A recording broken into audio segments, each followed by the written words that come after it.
Good morning everybody. सो आज की morning Ram के साथ में मॉर्निंग वॉक से स्टार्ट हुई मेरी। ऑफ कोर्स टिमटिम को स्कूल भेज चुके थे टिफ़िन वगैरह बना करके। हस्बैंड भी ऑफिस चले गए थे, बस मैं और राम वॉक कर रहे थे। फाइनली वॉक करके घर आ गई हूँ और कैसी लग रही है ना। बहुत गर्मी हो रही थी यार, लिटरली। क्योंकि अभी बहुत गर्मी बढ़ गई है, धूप रहती है इतनी तेज़। और मैं तो 8 बजे के बाद गई थी। सो बहुत गर्मी थी। राम को लेके जाना पड़ा बिकॉज घर में हस्बैंड आज ऑफिस गए हुए हैं। तो ये मेरे बेबी हेयर कैसे लग रहे हैं ना उठे उठे से। एंड पता मैंने ना ये मंगवाया है, मुझे आपको दिखाना था। ये टिमटिम की अलमीरा अरेंज करने के लिए मैंने ये मंगवाया है। क्योंकि क्या इसकी अलमीरा ना पूरी ख़राब हो जाती है, लाइक उबल उबल के कपड़े बाहर करते हैं यार। ये कैसे दिख रहे हैं ना मेरे बाल। हाँ, तो मैंने ना ये इस तरीके के 5 मंगवाए हैं मीशो से। सो जस्ट अभी अरेंज करेंगे हम लोग। अरेंज करने के बाद दिखाऊंगी मैं आपको। और अभी मैं ये ऐसे इतना स्वेटी फेस दिखाने से बेटर मैं थोड़ी देर से मिलती हूँ, चेंज वगैरह कर लेती हूँ, हाथ मुंह धो लेती हूँ, फिर मिलती हूँ आपसे। कुछ इस तरीके का है, तो हम लोगों ने ऐसे अरेंज किया। ये अभी इसमें टिमटिम की सारी एथनिक ड्रेसेस रखी हैं, अभी कुछ और हैं और बहुत सारी डीक्लटर की है, मैंने निकाल दी है। अभी टिमटिम की बहुत सारी ड्रेसेस उसको टाइट हो रही है, छोटी हो गई हैं, तो वो सब मैंने निकाल दी हैं। मेरी नीस को सेंड कर दूंगी मैं, क्योंकि अभी उसके बाद उसी का नंबर है पहनने का। हम लोग ऐसे ही करते हैं, एथनिक ड्रेसेस एक दूसरे को पास करते रहते हैं। जैसे जो मेरी सबसे बड़ी नीस है उसकी ड्रेस मैं टिमटिम के लिए लाती हूँ, फिर टिमटिम जब पहन के छोटा कर, क्योंकि देखो एथनिक जो लहंगे वहंगे होते हैं ना, ये हम सिलवाते हैं और बच्चे हार्डली साल में 2 बार पहन पाते हैं, फिर वो छोटे हो जाते हैं। तो इससे बेटर कोई कोई पहनता रहे उसे। सो अब मैं किचन में आ गई हूँ ब्रेकफास्ट के लिए। पराठे बना रही हूँ अभी। पराठों के लिए आटा है। एंड सुबह मैंने हस्बैंड के लिए टिफ़िन के लिए मलाई पनीर की सब्ज़ी बनाई थी। सो ये है हमारा ब्रेकफास्ट। और साथ में मैं चाय भी बनाऊँगी, चाय पीने का बहुत मन करता है।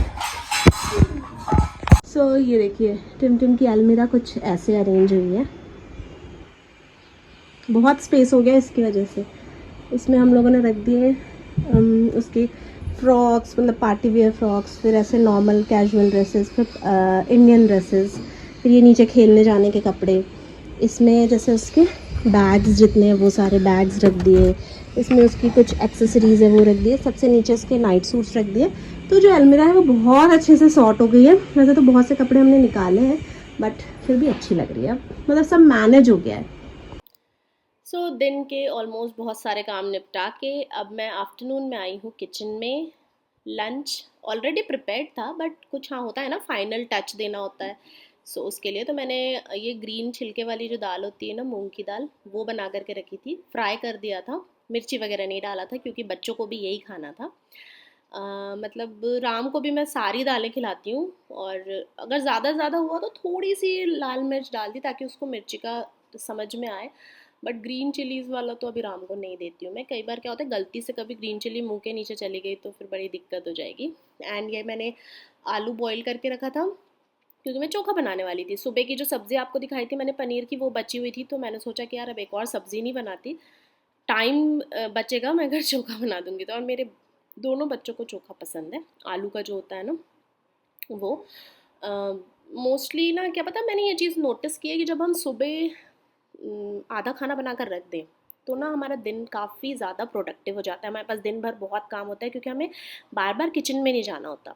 तो मैं भी अगर से जैसे सुबह मैंने कोई सब्ज़ी वगैरह बना करके रख दी है, दाल बना करके रख दी है, या अगर सुबह टिमटिम के लिए टिफ़िन लगाया है तो आटा अगर मैंने लगा करके रख दिया है, तो मेरा ना लंच बहुत ही क्विकली बन जाता है। क्योंकि देखो दाल तो मैंडेटरी है, और मेरे घर में आप लोगों को पता होगा हम लोग फ्राइड दाल बहुत कम खाते हैं। हम मोस्टली प्लेन दाल में घी वगैरह, या फिर घी और जीरे का तड़का, सिर्फ यही वाली दाल ज़्यादा खाते हैं हम। तो वो बनाने में ज़्यादा टाइम लगता है नहीं। सब्ज़ी अगर सुबह बना दी है और राइस बना लिया तो बहुत ही क्विकली जो लंच है ना वो बन जाता है। और मेरे लिए तो ये बहुत ज़्यादा सही होता है, क्योंकि मेरा दिन पूरा इतना हेक्टिक चलता है ना कि अगर मैं किचन में भी घुस गई ना 1 घंटे के लिए तो मैं पूरी एग्जॉस्ट हो जाती हूँ। ये मैंने ना हल्का सा प्याज भी डाला था चोखा में, ऐसे फाइन फाइन सा चॉप करके। इसमें मिर्ची वगैरह भी डालते हैं, हरी मिर्च, बट मैंने हरी मिर्च नहीं डाला। मैंने नॉर्मल बस प्याज डाला था। और इसमें मैं अचार डालने वाली थी मेरी मम्मी के यहाँ से, जो मैं मिर्ची का अचार लेकर आई थी ना। उसमें तीखापन नहीं है बट थोड़ा सा तो है, अचार में थोड़ा सा तो होता ही है। थोड़ा सॉल्ट डाला, थोड़ा सा सरसों तेल डाला। सरसों तेल का टेस्ट काफ़ी सही आता है, और कच्चा सरसों तेल वैसे बहुत हेल्दी भी होता है पेट के लिए। उसको थोड़ा सा सरसों तेल डाला एंड अचार जो मम्मी के यहाँ से लाई थी। ये अचार ना मेरे घर में सिर्फ हमारे यहाँ चोखा वगैरह अगर बनता है तो ही यूज़ होता है, अदरवाइज़ वैसे मैं हम लोग अचार बहुत कम खाते हैं। अब टिम ने थोड़ा अचार वगैरह खाने में इंटरेस्ट दिखाया, बड़ी हो रही है ना तो लड़कियों को तो होता ही है अचार खाने का, तो अचार उससे थोड़ा ज़्यादा ही पसंद है हम सब में। बाकी हम लोग भी थोड़ा बहुत ले लेते हैं। और टिफ़िन में नहीं पता क्यों यार वो मुझे बोलती है मुझे पूड़ी और अचार दो। मुझे बहुत ऑड लगता है पूड़ी और अचार देना, मुझे लगता है नहीं यार सब्ज़ी लेकर जाओ। एक तो क्या होता है हम ना थोड़ा ये भी सोचते हैं कि कोई देखेगा तो क्या बोलेगा, देखो इसकी मम्मा ने सब्ज़ी नहीं बनाया अचार पकड़ा दिया। बट अब बच्चा ही डिमांड कर रहा है अचार की, तो अभी क्या करूँ मैं। कई बार होता है ऐसा कि दे देती हूँ पूड़ी और अचार, बट मुझे थोड़ा एम्बैरेसिंग लगता है अचार टिफ़िन में देने में, कि यार ऐसा सब बोलेंगे कि देखो इसकी मम्मा ने अचार पकड़ा दिया, क्योंकि मोस्टली बच्चे नहीं खाते हैं। सो ये जो चोखा था ये हो गया रेडी। अब दोनों बच्चों का खाना सर्व करने की तैयारी कर रही हूँ मैं, और सीटी ठंडी ही नहीं हुई थी, मैंने खाना सर्व करना स्टार्ट कर दिया था। चावल की थोड़ा मैं ना बहुत ज़्यादा गीला चावल नहीं बनाती हूँ, हल्का सा मैं ड्राई चावल ही बनाती हूँ। लेकिन इस दिन जिस दिन मैं ये वीडियो बना रही हूँ ना, इस दिन चावल थोड़ा सा गीला सा हो गया था, क्योंकि मैंने जल्दी की कुकर खोल दिया था जल्दबाजी में। एंड सैलेड कुकर क्योंकि ठंडा नहीं हुआ था तो फिर सलाद काट लिया। और सलाद का ऐसा है ना, मैंने ये ऐसा और नोटिस किया है कि अगर हम डेली ये सलाद इंक्लूड करके रखें ना अपने खाने में, तो हमारी बॉडी भी काफ़ी अच्छी रहती है। मतलब मैं जैसे ब्लोटिंग वगैरह नहीं होती है, पेट फूला फूला, कई बार क्या होता है पेट में बहुत हैवीनेस सी लगती है ना, अगर आप अपने खाने में सैलड ऐड करके रखते हो तो ब्लोटिंग वगैरह नहीं होती ज़्यादा, ऐसे बहुत पेट हैवी हैवी नहीं लगता। टाइम टू टाइम भूख लगती है, जैसे दोपहर में खा लिया तो फिर शाम को भूख लगती है। सैलड डाइजेशन को मुझे क्या लगता है सही बात है, अच्छा रखता है, तो टाइम टू टाइम भूख लगती है, ब्लोटिंग नहीं होती, तो इसलिए। और मेरे दोनों बच्चे ही ना सैलड खाने में भी इंटरेस्ट दिखाते हैं, ऐसा नहीं है ज़बर। हाँ प्याज वगैरह तो कोई बच्चा शायद नहीं खाता होगा, बाकी ये टमाटर और खीरा तो ये तो उन दोनों को बहुत ही पसंद है। और प्याज जो मैंने आधा बचा के रखा था वो तो मैंने ही खा लिया। प्याज से यार खाने का टेस्ट कितना अच्छा हो जाता है ना, बस ये है कि फिर वापस से ब्रश इवनिंग में करना ही पड़ता है ये एक बहुत बड़ा साइड इफ़ेक्ट है प्याज खाने का। बट हाँ खाने का टेस्ट जो है वो काफ़ी सही हो जाता है। मैं ऐसे बड़े बड़े पीसेस इसलिए कट करती हूँ ना क्योंकि राम को ईजी होता है ऐसे पकड़ के सैलेड काटना। वो गोल गोल काटती हूँ ना तो वो उतने मज़े से नहीं खा पाता, क्योंकि वो ज़्यादातर अंदर का जो बीज वाला एरिया है ना वो खाता है, आउटर पार्ट मोस्टली वो फेंक देता है। लेकिन मैं अगर ऐसे काटती हूँ ना तो उसको वो बीज वाला एरिया ज़्यादा मिल जाता है, जो सीड्स होते हैं अंदर के वो ज़्यादा मिल जाते हैं। तो सैलेड काट लिया था। अभी मीनवाइल पता कुकर ठंडा ही नहीं हो रहा था, फिर थोड़ा पानी डाल करके ठंडा किया मैंने। मुझे लगा कि यार अब किचन में घुसी हूँ तो फिर ये खाने वाला काम निपटा करके ही निकलूँगी यहाँ से मैं। सो कुकर हो गया था ठंडा। फिर बच्चों का खाना निकाला और इनको खाना खिलाने के बाद में, मतलब राम को खाना खिलाने के बाद में मैंने खाना खाया। बहुत भूख लग रही थी, बट क्या होता है ना अगर मैं साथ में खाने बैठ जाती हूँ ना तो फिर राम अच्छे से नहीं खा पाता, इसलिए पहले उसको खिला देती हूँ एंड फिर उसके बाद में मैं खाती हूँ। और मैं चावल दाल मोस्टली उसको खुद से खाने इसलिए नहीं देती हूँ कि वो खाता कम है और गिराता ज़्यादा है और पूरे बाल वाल सब लगा लेता है एकदम अच्छे से, लाइक पैक जैसा बॉडी फेस पे हैंड पे हर जगह लगा लेता है, तो ऐसा चलता है उसका। सो ये है हमारा सिंपल सा लंच। और मुझे तो लंच हो या डिनर हो मैं तो राइस वाली ही हूँ। टिम भी राइस वाली हो चुकी है। अब राम का अभी तक नहीं समझ में आ रहा कि वो राइस वाला है कि रोटी वाला है, क्योंकि वो दोनों ही इक्वल अमाउंट में खाता है, 2-3 बाइट खाता है फिर उसके बाद मना करने लगता है।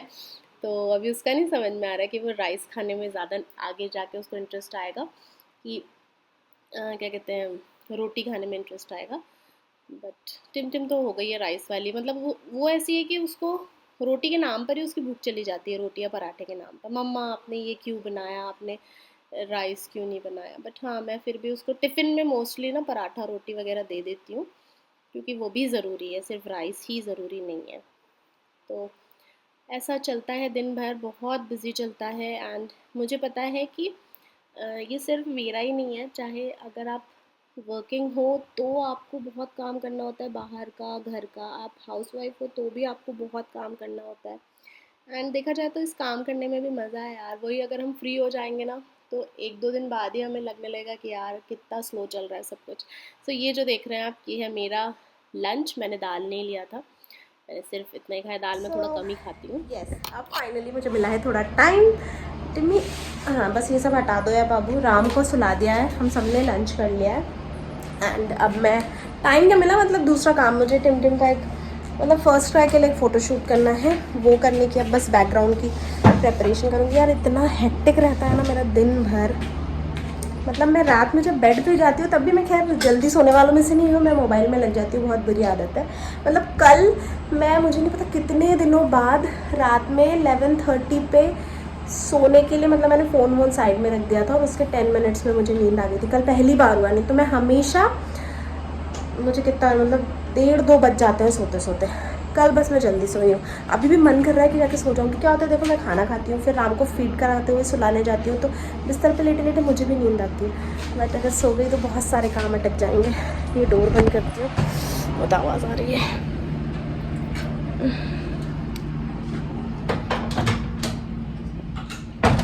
वाह कितनी शांति है। मैं आपको दिखा की हालत, ये मैंने अभी फ्लावर्स टिमटिम से निकलवाया, यहाँ थोड़ा सा लगाऊंगी इसकी फ़ोटोशूट के लिए। एंड ये सब मेरे बेटे ने सोने जाने से पहले गिरा के गया है। तो यस, नेक्स्ट मॉर्निंग आपसे बात कर रही हूँ मैं। कल तो टाइम ही नहीं मिला, पता मेरा जो इवनिंग का टाइम होता है ना वो बहुत बिजी होता है। मतलब मैं इवनिंग में, मॉर्निंग में तो जाती हूँ वॉक के लिए, कभी अकेले जाती हूँ, कभी राम को लेके जाती हूँ, कभी फ्रेंड के साथ में जाती हूँ। बट इवनिंग में मैं अपना टाइम रखती हूँ स्पेशली फ्रेंड्स के लिए। और अगर हस्बैंड फ्री हैं तो ऑफ कोर्स हस्बैंड के साथ में भी वॉक करना पसंद करती हूँ मैं, लेकिन मोस्टली हम फ्रेंड्स ही वॉक करते हैं।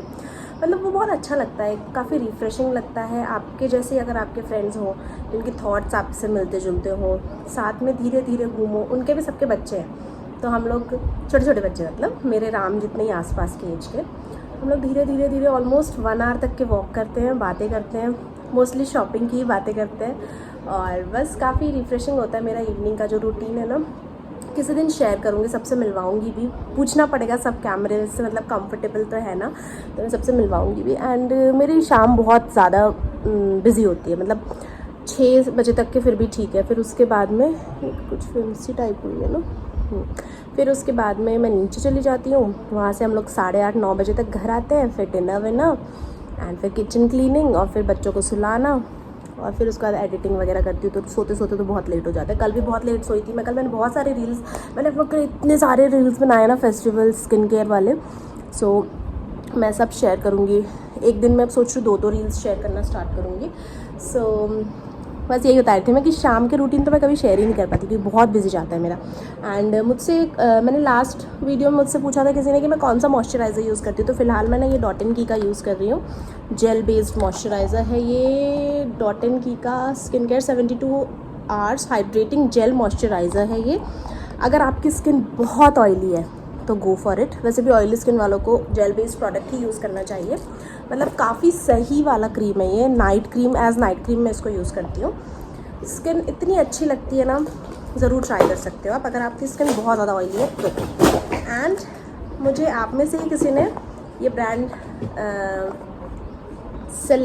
सजेस्ट किया था, आयुगा ब्रांड किसी ने मुझे मैसेज किया था। सॉरी मुझे आपका नेम याद नहीं आ रहा। बहुत सारे लोग एक्चुअली मैसेज करते हैं ना, तो आई एम सो सॉरी, लेकिन मैंने देखो आपके रिकमेंडेशन पर ये नाइट क्रीम मंगवा ली है। ये भी ऑयली स्किन के लिए ही है क्योंकि ये जेल है। ये है चंदनम नाइट जेल और ये मैं आज से ट्राई करना स्टार्ट करूँगी। इसमें सैंडलवुड, टर्मरिक और हर्ब्स हैं, 26 तरीके के प्रेशियस हर्ब्स, और ये स्किन ब्राइटनिंग के लिए काफ़ी सही है। तो वैसे तो देखो बताऊँ, मैं ऑनेस्टली बोलूँ तो मैं स्किन क्या होम रेमेडीज़ यूज़ करना राम के बाद से बंद ही कर चुकी थी, बट आप लोगों की वजह से मैंने फिर से स्टार्ट किया क्योंकि आप लोग को मेरी होम रेमेडीज़ बहुत अच्छी लगती हैं। तो मैंने वापस से करना स्टार्ट किया वीडियोस के लिए, क्योंकि मैं खुद भी करूँगी तभी तो आप लोगों के साथ में शेयर करूँगी। तो मुझे अभी मेरी स्किन बहुत अच्छी लग रही है होम रेमेडीज़ की वजह से ही। और अब मुझे ऐसा लग रहा है कि शायद मुझे, वैसे तो मैं वैसे बहुत ज़्यादा प्रोडक्ट्स यूज़ नहीं करती थी, बट क्योंकि मैं अब skin care, home remedies, natural remedies use करने लग गई हूँ तो मुझे और ज़्यादा कम ज़रूरत पड़ेगी स्किन केयर, अच्छे स्किन केयर प्रोडक्ट्स की। सो ये मैंने मंगवाया। यार इसकी स्मेल तो थोड़ी बहुत अजीब सी है, क्या पता कैसी होगी। स्मेल अच्छी नहीं लगी मुझे, लेट्स सी कैसी होती है। सो ये था। एंड वन मोर थिंग, इस नोज रिंग के लिए मुझे बहुत कॉम्प्लीमेंट्स मिले। मैं एक्चुअली बहुत कंफ्यूज थी कि यार ये अच्छा लग रहा है कि नहीं, बट अभी क्योंकि फेस्टिव सीज़न है ना तो ये कलर अच्छा लग रहा है। अभी साड़ी वाड़ी मोस्टली पहनना है तो इसलिए मैं भी ये पहनी हुई हूँ। और आप लोगों के इतने अच्छे अच्छे मतलब मैं कहीं भी डाउट में होती हूँ ना, मुझे झट से कमेंट में पता चल जाता है कि ये चीज़ सही लग भी रहा है कि नहीं लग रहा है। तो मुझे कमेंट्स में पता चला कि ये अच्छा लग रहा है। ये मैंने एक्चुअली अमेज़ॉन से लिया था, गोल्ड का ही है ये, 500 समथिंग में आया था। लिंक दे दूँगी डिस्क्रिप्शन में, देख लेना। इवन ये क्रीम्स की भी लिंक दे दूँगी डिस्क्रिप्शन में। ये वाली तो यूज़ कर रखी है तो इसकी आप ट्राई कर सकते हो, काफ़ी अच्छा है। ये मैंने अभी तक यूज़ नहीं किया बट मुझे इसकी स्मेल अच्छी नहीं लगी। हो सकता है अच्छा होगा, ट्राई तो ज़रूर करूँगी और ख़त्म भी पूरा ज़रूर करूँगी क्योंकि ख़रीदा है। बहुत महंगा नहीं है, मैंने सेल में ख़रीदा। ये 600 की है, सेल में मुझे आई थिंक 390 समथिंग की पड़ी है। अमेज़ॉन पर भी सेल चल रही है ना उस पर। चलो ठीक है, अभी इस व्लॉग को मैं यहीं पर एंड कर रही हूँ। एंड आज मैं बहुत एक्साइटिंग जगह जा रही हूँ अपने फ्रेंड्स के साथ में, सो उसका व्लॉग भी करूँगी। मैं बिल्कुल घुस गई हूँ ना कैमरे के अंदर। चलो ठीक है, वीडियो को लाइक कर देना। मिलते हैं नेक्स्ट वीडियो में, बाय बाय।